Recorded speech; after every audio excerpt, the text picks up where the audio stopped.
27 जून 2016 का दिन जो एक परिवार के लौते वारिस की अनसुलझी वारदात बन गया। सूरत के सबसे बड़े कपड़ा व्यापारियों में से एक दिशित जरीवाला का मर्डर किसने और क्यों किया, आइए जानते हैं पूरी कहानी। सूरत में एक बिजनेसमैन के मर्डर से सनसनी मच गई। सूरत के पॉश इलाके सर्जन सोसायटी સુરતમાં બહુચર્ચિત દીક્ષિત જરીવાલા હત્યા મામલે આરોપીએ આત્મસમર્પણ કર્યું છે। सूरत के पार्ले पॉइंट इलाके में जरीवाला फैमिली रहती थी। 26 साल की उम्र में दिशित जरीवाला सूरत के सबसे बड़े कपड़ा व्यापारियों में से एक माने जाते थे। दिशित एक अच्छे खासे मुकाम तक पहुंच गए थे, साथ ही उनकी शादी भी हो चुकी थी और उनकी पत्नी का नाम वेल्सी था। उन दोनों की 1.5 साल की एक बेटी भी थी। दिशित की जिंदगी में किसी चीज की कोई कमी नहीं थी, सब कुछ सही चल रहा था। लेकिन फिर 27 जून 2016 को दिशित अपनी पत्नी वेल्सी और बेटी के साथ अपने किसी रिश्तेदार के घर पहुंचे, जहां पर उनका डिनर का प्लान था। डिनर करने के बाद रात 9:45 के आसपास दिशित जरीवाला अपनी पत्नी और बेटी के साथ अपने घर वापस लौट आए थे। दिशित ने कार पार्किंग में पार्क की और फिर तीनों फर्स्ट फ्लोर पर चले गए। क्योंकि नीचे ग्राउंड फ्लोर पर पार्किंग एरिया था, इसीलिए सभी लोग फर्स्ट और सेकंड फ्लोर पर ही रहते थे। फर्स्ट फ्लोर पर आने के बाद दिशित ने अपनी पत्नी वेल्सी से कहा कि मैं पार्किंग की लाइट बंद करना भूल गया हूँ, तो उसे बंद करके आता हूँ। इसके बाद दिशित नीचे चला गया, लेकिन काफी समय होने के बाद भी वो लौट कर ऊपर नहीं आया।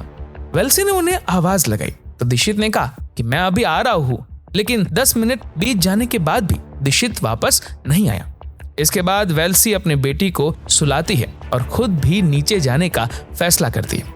लेकिन जैसे ही वेल्सी ने दरवाजा खोला तो उसके सामने मास्क लगाए और हाथों में ग्लव्स पहने 3 बदमाश दिशित के गले पर चाकू रखकर सीढ़ियों से ऊपर आ रहे थे। ये देखकर वेल्सी की हालत खराब हो गई। इसके बाद वो तीनों बदमाश दिशित को लेकर उसके बेडरूम में जाते हैं। फिर उनमें से एक बदमाश दिशित के गले पर चाकू रखकर खड़ा हो गया और बाकी के 2 बदमाश घर को लूटना शुरू कर देते हैं। घर का कीमती सामान, घर में रखा कैश और गहने, वो सब कुछ लूट रहे थे। क्योंकि दिशित और वेल्सी भी उस समय किसी रिश्तेदार के घर डिनर करके लौटे थे, इसीलिए वेल्सी ने भी काफी गहने पहन रखे थे। उन बदमाशों ने वेल्सी के गहने उतार कर वेल्सी से कहा कि अपनी बेटी को उठाओ और चुपचाप बाथरूम के अंदर चलो। वेल्सी ने ऐसा ही किया। उसने बेटी को उठाया और बाथरूम में चली गई। उसके बाद उन बदमाशों ने बाथरूम का दरवाजा बाहर से बंद कर दिया। घंटों तक बाथरूम में बंद रहने के बाद वेल्सी को एहसास हुआ कि शायद बदमाश चले गए हैं, क्योंकि अब कोई आहट या आवाज सुनाई नहीं दे रही थी। इसके बाद रात करीब 11:30 के आसपास वेल्सी ने बाथरूम में लगी कांच की खिड़की तोड़ी और फिर बाहर की ओर चिल्लाने लगी। क्योंकि उस इलाके के लोग दिशित और वेल्सी को बहुत अच्छे से जानते थे, इसीलिए जब कुछ पड़ोसियों ने वेल्सी की आवाज सुनी तो वो लोग भागते हुए आए और घर के सारे दरवाजे खुले हुए थे। जैसे ही पड़ोस के लोग फर्स्ट फ्लोर पर दिशित के बेडरूम में पहुंचे तो उन्होंने देखा कि बेड पर लेटा हुआ है। बेड पर चारों तरफ खून फैला हुआ था, साथ ही पूरा घर भी तहस नहस था। ये सब देखकर पड़ोसियों की भी हालत खराब हो गई। इसके बाद पड़ोसियों ने इस घटना की सूचना पुलिस को दे दी और थोड़ी ही देर में पुलिस भी मौके पर पहुंच गई। घर में एंटर होते ही पुलिस वालों ने भी देखा कि घर का सारा सामान बिखरा पड़ा है। घर के हर रूम की अलमारियों के दरवाजे खुले हुए थे और तिजोरी भी खुली हुई थी, जिससे पहली नजर में यही लगता था कि ये लूटपाट का मामला है। इसके बाद पुलिस ने बेडरूम में पड़े दिशित के शव को पोस्टमार्टम के लिए तुरंत हॉस्पिटल भिजवा दिया गया। साथ ही अज्ञात लोगों के खिलाफ कत्ल का केस दर्ज करके आगे की जांच शुरू कर दी। क्योंकि ये मामला सूरत के एक नामी बिजनेसमैन के कत्ल का था, इसीलिए सुबह होते होते ये खबर पूरे इलाके में फैल गई। सुबह से ही न्यूज रिपोर्टर्स और कई व्यापारी लोगों का आना जाना शुरू हो गया था। इधर पुलिस भी जांच में जुटी थी, क्योंकि उस समय घर पर केवल 3 लोग ही मौजूद थे। एक दिशित, जिसका कत्ल हो गया था, दूसरी वेल्सी, जो रात से ही लगातार रोए जा रही थी। वो बीच बीच में बेहोश भी हो जाती थी, उसके आंसू रुकने का नाम नहीं ले रहे थे। तीसरी उनकी 1.5 साल की बेटी थी। अब वो मासूम बच्ची तो इस घटना के बारे में कुछ नहीं बता सकती थी, यानी अब वेल्सी ही इकलौती गवाह थी जो ये बता सकती थी कि आखिर उस रात क्या हुआ था। लेकिन वेल्सी का तो पहले ही रो रो कर बुरा हाल था। उसकी हालत ऐसी नहीं थी कि उससे पूछताछ की जा सके, इसलिए पुलिस ने उस समय वेल्सी से इस बारे में बात करना ठीक नहीं समझा। हालांकि घर में उनके अलावा दिशित के माता पिता भी रहते थे, लेकिन वो लोग घूमने के लिए मॉरिशस गए हुए थे। इसके बाद पुलिस ने पड़ोसियों से पूछताछ भी की, लेकिन उनको भी कुछ अंदाजा नहीं था कि आखिर इस घर में क्या हुआ था। इसके बाद पुलिस ने आसपास लगे सीसीटीवी कैमरों को देखना शुरू किया। इसी दौरान पुलिस को एक अहम चीज पता चली। दरअसल वो लुटेरे दिशित के घर से थोड़ी दूर किसी पड़ोसी के घर के कैमरे में कैद हो गए थे। उस फुटेज में साफ दिखाई दे रहा था कि दिशित जरीवाला 9:46 पर अपनी कार से घर की ओर जा रहे थे। साथ ही एक ऑटो भी उनका पीछा करते हुए दिखाई दे रहा था। लेकिन जब दिशित की गाड़ी घर की ओर चली गई तो वो ऑटो पीछे ही रुक गया। कुछ सेकंड तक ऑटो वहां पर रुका और फिर यू टर्न लेकर जिस तरफ से आया था वापस उसी तरफ चला जाता है। लेकिन कुछ मिनटों के बाद उसी रास्ते से दो लोग दिशित के घर की ओर जाते हुए दिखाई देते हैं। उनमें से एक के हाथ में बैग था, जबकि दूसरा खाली हाथ था। कैमरे में वो लोग केवल पीछे से ही दिखाई दे रहे थे, जिसकी वजह से उनकी पहचान भी नहीं हो पाई थी। वो लोग 9:50 पर दिशित के घर में घुसे थे और फिर 11:30 के आसपास दिशित की गाड़ी लेकर भाग गए थे। इसके बाद जब इस घटना को 2-3 दिन बीत गए और मामला थोड़ा शांत हुआ तो पुलिस फिर से दिशित के घर जाती है।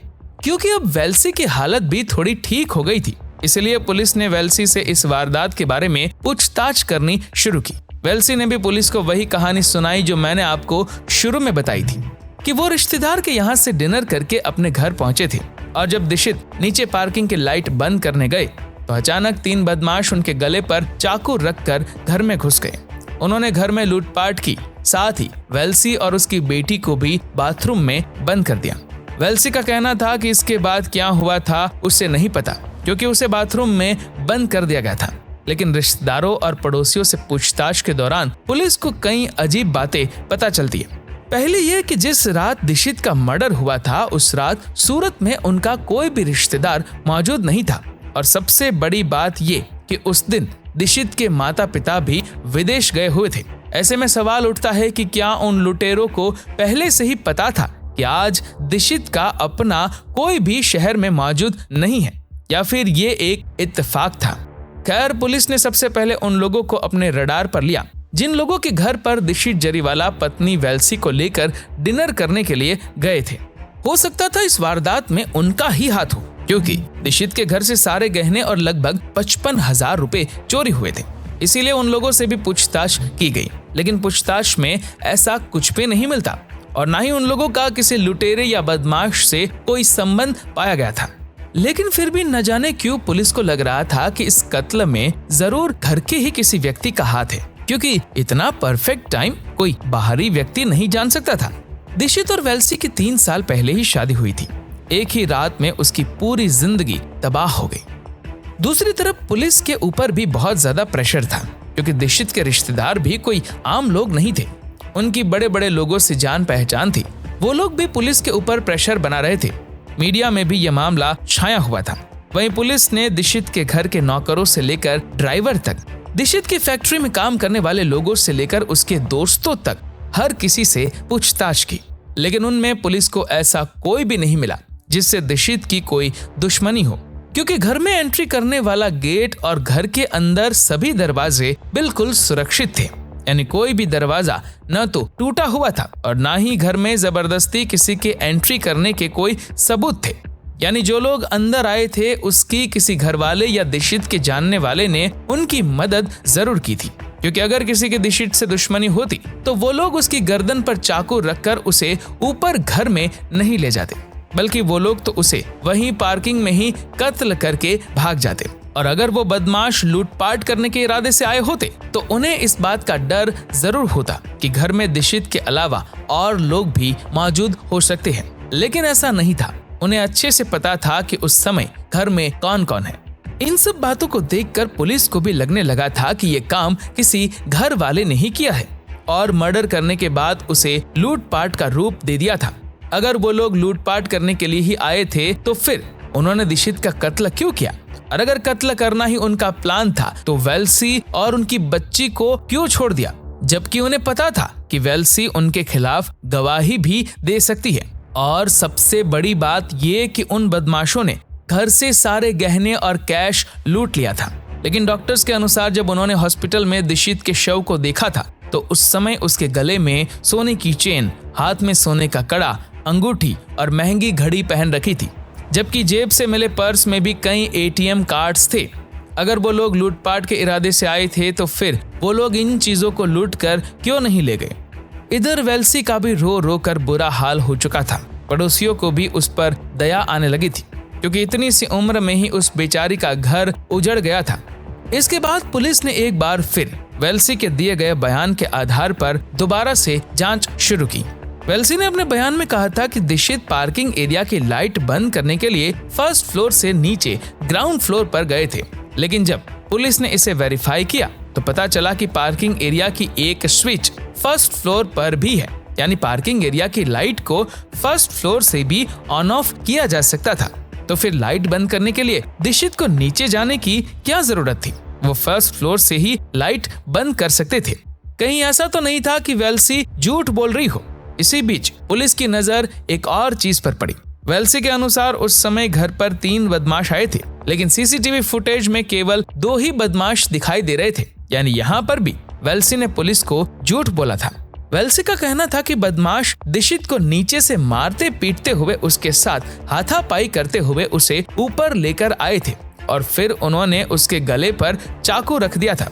लेकिन यहाँ पर पुलिस को एक बात खटक रही थी, क्योंकि दिशित तो चश्मा लगाता था और जिस तरह से वेल्सी ने एक्सप्लेन किया तो उस हिसाब से तो दिशित का चश्मा ग्राउंड फ्लोर पर या सीढ़ियों पर ही गिर जाना चाहिए था।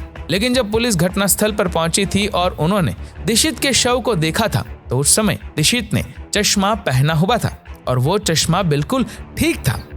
पोस्टमार्टम के मुताबिक दिशित के सर और उसकी कमर के बीच करीब 8 बार चाकू से वार किए गए थे। उसके गले पर भी चाकू चलाया गया था।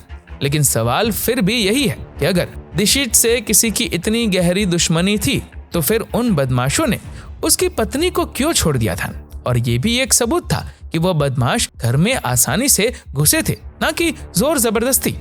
इन सब बातों से पुलिस को दिशित की पत्नी वेल्सी पर ही शक होने लगा था, यानी जो महिला पिछले 2 दिनों से लगातार रो रही थी, अब उसे ही पुलिस स्टेशन में बुलाया जाता है और उसे सख्ती से पूछताछ की जाती है। शुरुआती पूछताछ में तो वेल्सी ने सारे आरोपों को नकारते हुए कहा कि वो ऐसा क्यों करेंगी, क्योंकि उनके घर में तो सब कुछ ठीक चल रहा था और उनकी तो 1.5 साल की एक बेटी भी है। वेल्सी ने बताया कि उन दोनों पति पत्नी में तो कभी झगड़ा तक नहीं हुआ था और ना ही कभी सास ससुर से उसका कोई विवाद हुआ है। लेकिन जब पुलिस वेल्सी को वो सब कुछ बताती है जो उन्हें इन्वेस्टिगेशन के दौरान पता चला था, तो पुलिस की सख्ती और सवालों के सामने वेल्सी कुछ ही घंटों के अंदर टूट गई और उसने अपना जुर्म स्वीकार कर लिया था कि उसी ने ही अपने पति दिशित का कत्ल करवाया है। पूछताछ के दौरान वेल्सी ने बताया कि 27 जून 2016 की रात को घर लौटने के बाद वो लोग फर्स्ट फ्लोर पर पहुंचे। अंदर आने के बाद वेल्सी ने बच्ची को दिशित की गोद में थमा दिया और उससे कहा कि मैं दरवाजा बंद करके आती हूँ। इसके बाद बेटी को सुलाने के लिए दिशित अपने बेडरूम में चले गए। इधर वेल्सी ने दरवाजे को बंद तो कर दिया था, लेकिन उसे लॉक नहीं किया था। सीसीटीवी के अनुसार 9:46 पर दिशित अपनी फैमिली के साथ घर पहुंचे थे और फिर 9:48 के आसपास 2 बदमाश उनके घर में आए। वो लोग सीधे बेडरूम में जाते हैं और जाते ही उन्होंने दिशित पर हमला कर दिया। वेल्सी अपनी आंखों के सामने पति को मरता हुआ देख रही थी। वो लोग पूरी प्लानिंग के साथ आए थे। उनके हाथों में ग्लव्स थे, उन्होंने मास्क पहने हुए थे, उनके बैग में मिर्ची का पाउडर भी था। बेचारे दिशित को तो विरोध करने का भी मौका नहीं मिला था। कत्ल करने के बाद वेल्सी ने घर के लॉकर में रखे सभी गहने और 55,000 रुपए भी दे दिए। साथ ही घर के सामान को इधर उधर बिखेरने में भी उसने उन बदमाशों की मदद की। दरअसल ये सारी चीजें पुलिस को गुमराह करने के लिए की जा रही थी, ताकि ये मामला कत्ल का नहीं बल्कि लूटपाट का लगे। लेकिन वेल्सी दिशित के पहने हुए गहने उतारना भूल गई थी। घर की हालात पूरी तरह से बिगाड़ने के बाद वेल्सी ने अपने पति की कार की चाबी उन बदमाशों को दे दी। इसके बाद वेल्सी खुद ही बाथरूम में जाकर खड़ी हो गई और उन बदमाशों से कहा कि तुम बाहर से दरवाजा लॉक कर दो। और फिर 11:30 के आसपास वो दोनों बदमाश दिशित की गाड़ी से फरार हो गए। हालांकि बाद में पुलिस ने दिशित की गाड़ी को डुम्मस रोड से बरामद कर लिया था। इधर वेल्सी के दिए गए बयान के आधार पर उन बदमाशों को भी अरेस्ट कर लिया गया था। उनमें मुख्य आरोपी का नाम था सुकेतु मोदी उर्फ सनी और दूसरा उसका ड्राइवर धीरेन्द्र सिंह चौहान था। लेकिन अब सवाल आता है कि आखिर उन दोनों बदमाशों से वेल्सी का ऐसा क्या रिश्ता था जिसकी वजह से उन तीनों ने मिलकर दिशित का मर्डर कर दिया था। दरअसल इस कहानी की शुरुआत वेल्सी और दिशित की शादी से पहले हुई थी। वेल्सी और सुकेतु एक दूसरे से बहुत प्यार करते थे, लेकिन उनकी शादी नहीं हो सकती थी और उनकी वजह ये थी कि वो दोनों दूर के रिश्तेदार थे। एक तरह से वो दोनों कजिन्स थे, इसीलिए उनकी शादी हो पाना मुमकिन नहीं था। हालांकि उन्होंने इस शादी के बारे में अपने घर वालों से भी बात की थी, लेकिन उन दोनों के घर वाले नहीं मानते। इधर वेल्सी के परिवार वालों को ये डर सताने लगा था कि कहीं उनकी बेटी भाग न जाए, इसीलिए उन्होंने जल्दी ही दिशित नाम के लड़के से वेल्सी की शादी करा दी। वेल्सी के परिवार वालों को लगा कि शादी के बंधन में बंधने के बाद शायद वेल्सी पुराने रिश्तों को भूल जाएगी और काफी हद तक ऐसा होता भी है। शादी के बाद वेल्सी धीरे धीरे अपने पुराने प्यार को भूल गई थी, लेकिन वेल्सी का कहना है कि मुझे इस मामले में झूठा फंसाया गया था। इस हत्या में मेरी कोई भूमिका नहीं है। सुकेतु से मेरे प्यार की बातें पूरी तरह से झूठी और बेबुनियाद है। सब कुछ ठीक चल रहा था। दिशित भी अपनी पत्नी से बहुत प्यार करता था। उनकी एक बेटी भी हो गई थी। वेल्सी घर गृहस्थी को भी अच्छे से संभाल रही थी। धीरे धीरे उनकी शादी को 2.5 साल बीत गए। लेकिन फिर एक दिन वेल्सी और सुकेतु की अपनी किसी फैमिली फंक्शन के दौरान फिर से मुलाकात हो गई। क्योंकि वो दोनों पहले से ही रिश्तेदार थे, इसीलिए एक दूसरे को अच्छी तरह से जानते भी थे। इस मुलाकात के दौरान फिर से उन दोनों का पुराना प्यार जागने लगा। हालांकि वेल्सी की शादी के बाद सुकेतु के घर वालों ने भी उसकी शादी करा दी थी, लेकिन सुकेतु और उसकी पत्नी के बीच रिश्ते कुछ ठीक नहीं थे, क्योंकि इस घटना से कुछ दिन पहले भी सुकेतु की पत्नी किसी झगड़े के कारण अपने मायके चली गई थी। जब वेल्सी और सुकेतु इस घटना से 5 महीने पहले मिले थे तो उनकी पुरानी यादें फिर ताजा हो गई। उन्होंने एक दूसरे के साथ नंबर शेयर किए और व्हाट्सएप पर चैटिंग करना शुरू कर दिया, और जब भी उन्हें मौका मिलता था तो वो होटल्स में भी मिलते थे। यानी वो दोनों फिर से अपने पुराने रिलेशन में आ गए थे। वेल्सी ये भूल गई थी कि उसकी शादी हो चुकी है और उसकी एक बेटी भी है। इसके बाद उन दोनों में फिर से एक होने की चाहत पैदा होती है। हालांकि अगर वेल्सी चाहती तो दिशित को डिवोर्स देकर भी सुकेतु से शादी कर सकती थी, लेकिन उसने ऐसा नहीं किया, क्योंकि उसे डर था कि ऐसा करने से समाज में उसकी बड़ी बदनामी होगी। साथ ही वेल्सी दिशित की प्रॉपर्टी से भी हाथ नहीं धोना चाहती थी। वेल्सी को अपना पुराना प्यार सुकेतु भी चाहिए था और अपने पति की प्रॉपर्टी भी। यही सोचकर कि दोनों चीजें एक साथ कैसे हासिल की जाए, वेल्सी और सुकेतु ने दिशित को रास्ते से हटाने का प्लान बनाया। पहले तो ये तय किया गया कि किराए के बदमाशों को बुलाकर दिशित का कत्ल कराया जाए, लेकिन फिर उन्हें लगा कि अगर वो पकड़े गए तो उनका भांडा फूट जाएगा। इसके बाद सुकेतु ने फैसला किया कि वो खुद ही दिशित को अपने रास्ते से हटाएगा, लेकिन वो अकेला ऐसा नहीं कर सकता था। इसीलिए उसने अपने ड्राइवर धीरेन्द्र सिंह चौहान को भी इस प्लान में शामिल कर दिया। कत्ल से 2 दिन पहले सुकेतु और धीरेन्द्र ने दिशित के घर की पूरी डिटेल्स भी निकाली, पर उस इलाके में कत्ल करना आसान नहीं था, क्योंकि उस इलाके में लोगों की काफी चहल पहल रहती थी। दिशित के घर पर भी अक्सर उसके रिश्तेदार आते जाते रहते थे।